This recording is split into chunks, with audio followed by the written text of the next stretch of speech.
buscando que perdones si fuiste la culpable o si lo he sido yo. Ni pretendo echar veneno faltas a la ilusión más grande que mi mente acarició. Yo no vengo tampoco a humillarme, doblando la cabeza o pidiendo piedad. Solo quiero, mirándote la cara, extenderte las manos de la cordialidad. Pensando así en todo lo que hiciste, quizá para mi bien o por mi mal. Pienso que no es noble aborrecerte y que es más de hombre olvidar y perdonar.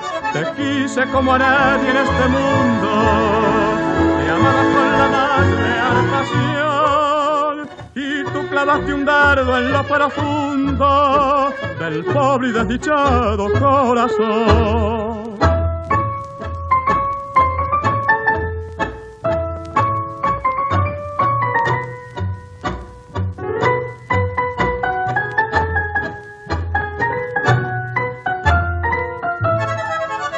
Te quise como a nadie en este mundo, te amaba con la más real pasión, y tú clavaste un dardo en lo profundo del pobre y desdichado corazón.